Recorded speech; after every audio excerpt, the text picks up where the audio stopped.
नमस्कार मित्रांनो, रमण सोनाली या कथेचा आपण बघणार आहोत 14वा भाग। रमण आणि सोनाली त्यांच्या रूममध्ये आले। त्या मुलीची रूम त्यांच्या शेजारीच होती। खूप उशीर झाला होता। आज खरंच खूप दगदग झाली नाही। बरं झालं लिफ्ट मिळाली, नाही तर आपण अजूनही पोहोचलो असतो की नाही काय माहीत, असा रमण तिच्या चेहऱ्याकडे पाहत एकटाच बोलत होता। सोनाली मात्र काहीच बोलत नव्हती। ती नुसतं गप्प बसून बॅग उघडून त्यातले कपडे आणि इतर साहित्य बाहेर काढत होती। काय झालं ग सोनू, तू अशी गप्प गप्प का आहेस? ती कपडे घेऊन बाथरूममध्ये गेली आणि दरवाजा जोरात आपटला।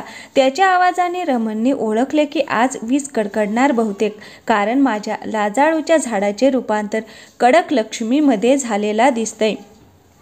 आज माझं काही खरं नाही। मग ती बाहेर आली आणि त्यानं तिला टॉवेल मागितला। तिनं त्याच्या जवळजवळ अंगावर टॉवेल फेकला। तो फ्रेश व्हायला गेला आणि परत आला तर सोनाली तोंडावर पांघरून घेऊन झोपली होती। सोनू, अगं झोपली का लगेच? जेवण करून येऊया ना, चल उठ बरं, मला खूप भूक लागली आहे। ती तरीही गप्प होती। काय झालं आहे? का असं करतेस? माझं काही चुकलं का? आणि ती लगेच उठली। तुमचं काही नाही चुकलं हो, माझंच चुकलं तुमच्यासोबत इथे येऊन।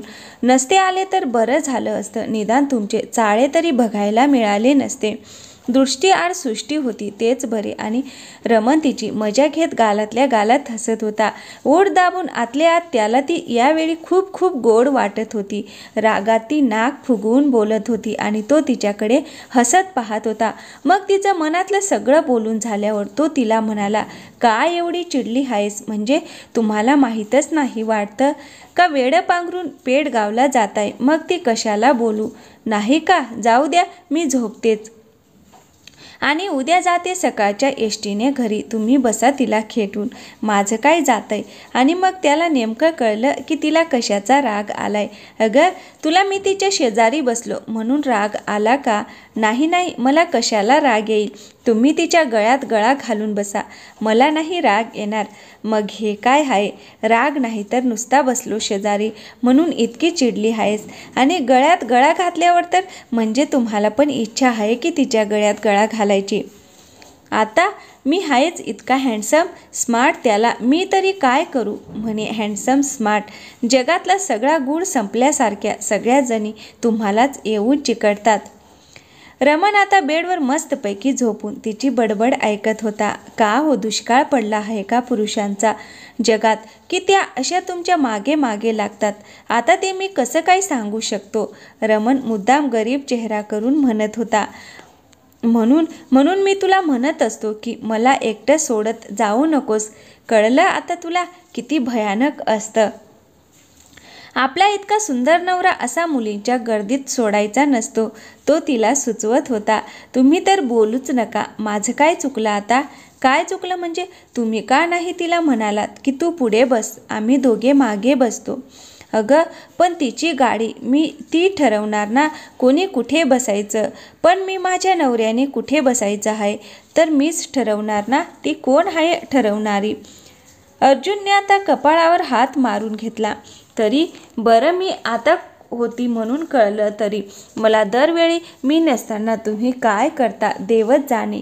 ए सोनू, तुला माहिती आहे ना मी तसा नाही हो, पण समोरच्या त्या मुली, त्यांचं मी काय करू? माझ्यावर विश्वास आहे ना तुझा? हो आहे। मग झालं तर हे काय पहिल्यांदा घडतंय का? खरंच हे पहिल्यांदा नव्हतं घडत। असं कित्येक मुली रमणच्या मागे लागायच्या मैत्री करण्यासाठी, पण तो कोणालाही दाद देत नव्हता, कारण त्याचं सोनालीवर खूप प्रेम होतं हे तिलाही माहीत होतं। आताही त्याचा नाईलाज होता। मुंबईला पोहोचायचे होते म्हणून तो गप्प बसला आणि जास्त काय चाळे वगैरे ती करत नव्हती। पण सोनालीला पाठीमागच्या वेळेसचे फोटो पाहूनच तेव्हापासून तिचा राग येत होता आणि आज तो राग असा बाहेर आला। मस्त पाऊस पडत होता आणि तिला त्याच्या हातात हात घालून प्रवास करायचा होता, पण त्या मुलीने तिला पुढे बसायला सांगितलं आणि रमणला मागे बसायला सांगितलं, म्हणून ती चिडली होती जास्त। बरं सोनाली, सोड ते, चल आपण जेवण करून येऊया का? इथेच मागू, मला नाही भूक, खा तुम्हीच, नाहीतर तिला खेटून बसून तुमचं पोट भरलं असेलच, आता जेवायची काय गरज नाही का? बापरे, ए बाई, आता तरी बास कर, मी बाई आणि ती बायको का तुमची? बरं, तू माझी बायको, मी बायको आणि ती कोण? गर्लफ्रेंड का? अगं तूच माझी बायको गर्लफ्रेंड, माझा भूतकाळ, भविष्यकाळ, वर्तमान काळ तूच आहेस. आता तरी राग सोड, चल जेवायला. जेवणावर राग का काढतेस? सांगितलं ना भूक नाही. तिला खरं तर त्याचाही राग आला होता, कारण तो त्या मुलीला काहीच बोलला नव्हता. गुपचूप तिच्या शेजारी बसला होता. आता हा पिसाळलेला धूमकेतू बाहेर जाऊन कुठेतरी आदळेल, त्यापेक्षा इथेच मागवतो जेवण, म्हणून त्याने रूममध्ये जेवण मागवलं. तरी मॅडम खायला तयार नाहीत. मग तोही बसला रुसून. तुझ्यामुळे मलाही उपाशी राहावं लागलं तर बघ. मग तिने स्वतःसाठी नाही, पण त्याच्यासाठी तिने 2-3 घास खाल्ले. ती झोपली. त्याने तिला पांघरून घातले आणि तिच्या निरागस चेहऱ्याकडे पाहून गालात मंद हसत होता. किती चिडली आज ती आणि किती कासावीस झाली होती. लहान मुलं कशी आपलं खेळणं दुसऱ्यांच्या हातात बघून कासावीस होतात, तशी सकाळ झाली आणि तो तिला म्हणाला, आधी मी माझं काम आवरून दुपारपर्यंत येतो, तू आराम कर, मग आपण फिरायला जाऊ. नाही येत, मी इथेच थांबते. बरं ठीक आहे, तू नसशील येत तर त्या मुलीसोबत जातो, चालेल ना तुला? हो जा, ती चिडून म्हणाली. आम्ही एकत्र कणीस खाऊ. हो खा ना. आता ती आणखीन चिडली. आम्ही एकत्र नारळ पाणी पिऊ. हो हो, सगळं करा एकत्र तुम्ही. अजून काय? चॉकलेट तोंडात धरून खा. चॉकलेट कशाला? जिलेबी धरा. हां जा, नाहीतर काजू धरा. आणि तो खूप हसायला लागला. किती छान आयडिया असतात ग तुझ्या, आता असंच करतो. चल बाय, येतो, म्हणून तो बाहेर गेला. तिनं तिचं आवरलं. रात्री जेवण न केल्यामुळे खूप भूक लागली होती. हे तर गेले बाहेर, आता मी काय करू? आणि तोपर्यंत तिला रूममध्ये चहा, नाश्ता आणि तिच्या चेहऱ्यावर हसू उमटले. तिला कधी काय हवं हे यांच्याशिवाय कोणालाच नाही कळणार. मग तिने त्याला फोन केला. ती आता नेहमीप्रमाणे नॉर्मल झाली होती. अहो कुठे हा हात? आहे अजून तरी पृथ्वीवरच आहे. काय हो, असं का बोलता? तुम्ही काही खाल्लं का? काल तिच्या शेजारी खेटून बसून पोट भरलं आहे माझं. आता मला कधीच भूक लागणार नाही. आणि कालपासून तुझी जी बोलणी खातोय त्यानंतर तर भूकच मेली माझी. रमन सोनालीची फिरकी घेत होता. सॉरी, मला तुम्हाला नव्हतं बोलायचं, पण सगळं मलाच बोललीस ना. तुम्ही नाश्ता केला का? रमन पुन्हा तिची चेष्टा करत म्हणाला. नाही अजून, कणीस आणि जिलेबी खाईन म्हणतो तिच्यासोबत. गप्प बसा हां आता, तुम्ही याच परत, मग दाखवतेस तुम्हाला. आणि तो पुन्हा तिची चेष्टा करत म्हणाला, काय ग, काय दाखवशील? आणि तो हसू लागला. मग तीही हसू लागली. दुपारी तो आला. एकत्र जेवण केलं दोघांनी रूममध्ये. तो म्हणाला, चल की बाहेर बसू, पण ती म्हणाली, नको, इथेच खाऊ. बाहेर खूप भटक भवान्या फिरत आहेत आजकाल. आणि रमन पोट धरून हसायला लागला. ए सोनू, काहीही बोलतेस ग तू. मग काय दिसले? चिकणे पुरुष की लागलेच मागे हात धुवून? तेही लग्न झालेल्या पुरुषांच्या. स्वतःही लग्न करून बसावं की मिठीत स्वतःच्या नवऱ्याच्या. ती त्याला चिकना म्हणाली आणि त्याला खूप हसू आलं. बापरे, अगं बास, किती राग आलाय तुला. याआधी तर असा इतका राग तुला आला नव्हता कधी. याआधी तुम्ही इतका जास्त वेळ कुणाच्या जवळ नव्हता. म्हणून मग त्याने तिला दंडाला धरून जवळ ओढलं आणि तिच्या डोळ्यात डोळे घालून म्हणाला, ए सोनू, कुणी कितीही प्रयत्न केले तरी मी फक्त आणि फक्त तुझाच आहे, हे कायम लक्षात ठेव. जगाने कसं वागावं हे आपल्या हातात नाही, पण आपण आपलं वागणं तर कंट्रोल करू शकतो ना. आपण दोघे फक्त शरीराने नाही तर मनाने सुद्धा एक आहोत. आणि त्यानं बोलता बोलता पुन्हा जादू केली आणि ती त्याच्या मिठीत सामावून गेली. तिला आता खूप बरं वाटत होतं. रात्रीपासून होणारी चिडचिड उगीचच केली असं वाटलं तिला. आणि मग ती शांत झाली. आज हॉटेलचा वर्धापन दिनानिमित्त पार्टी होती. रमन खूपच हँडसम दिसत होता. त्याने चॉकलेटी रंगाचा शर्ट घातला होता आणि ब्लॅक जीन्स पॅन्ट वर ब्लेझर. किती देखणा होता तो. त्याच्या गोऱ्या रंगाला तो कलर अधिकच खुलवत होता. त्याच्यामुळे त्या ड्रेसमुळे त्याला शोभा आली होती हेच कळत नव्हतं. क्षणभर तिला तिच्या नशिबाचा अभिमान वाटला की तो तिचा नवरा आहे.